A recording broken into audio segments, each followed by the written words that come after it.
السلام علیکم ورحمۃ اللہ۔ سوال یہ ہے کہ اگر کسی کا سلام ہم دوسرے تک پہنچائیں کہ وہ آپ کو سلام کہہ رہا ہے تو جس کو سلام پہنچایا گیا ہے وہ جواب کیسے دے گا؟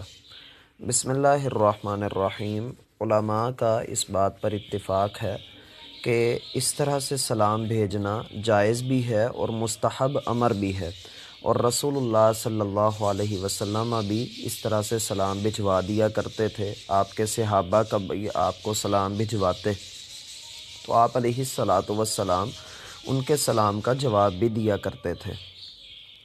اللہ سبحانہ وتعالی کا فرمان ہے، ان اللہ یأمرکم ان تؤدوا الامانات الی اہلہا، کہ تم امانتیں ان کے مستحقین تک، جو اس کے حقدار ہیں، ان تک پہنچا دو۔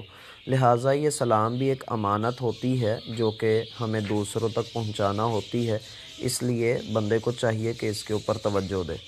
دوسری بات یہ ہے کہ اس کا جواب کیسے دیا جائے۔ ہمارے ہاں معروف ہے کہ لوگ وعلیکم السلام کہہ کر بات ختم کر دیتے ہیں، جبکہ ایسا نہیں ہے۔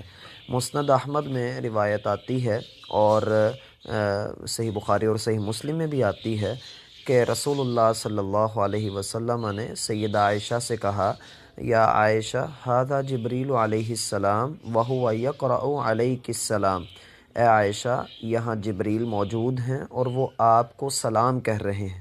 سیدہ عائشہ فرماتی ہیں، فقلت، میں نے کہا، علیک وعلیہ السلام ورحمۃ اللہ وبرکاتہ، کہ اے اللہ کے رسول آپ پر بھی اور ان پر بھی سلامتی ہو اور اللہ کی رحمتیں اور برکتیں ہوں۔ ترا ما لا نرا یا رسول اللہ، آپ وہ دیکھتے ہیں جو ہم نہیں دیکھتے۔ یعنی ایک تو انہوں نے یہ سکھلا دیا کہ آپ نے کیسے جواب دینا ہے، علیک وعلیہ السلام۔ اور اسی طرح سے ایک روایت میں آتا ہے کہ ایک شخص نے آ کر آپ کو کہا کہ میرے ابو آپ کو سلام کہہ رہے ہیں، تو آپ علیہ الصلاۃ والسلام نے اسے جواب دیا، علیک وعلی ابیک السلام، آپ پر اور آپ کے والد صاحب پر سلامتی ہو۔ تو بندہ جب سنے کہ مجھے فلاں نے سلام کہا ہے تو بندے کو بھی یہی الفاظ کہنے چاہیے، علیک وعلیہ السلام، آپ پر بھی اور جس نے بھیجا ہے اس پر بھی سلامتی ہو۔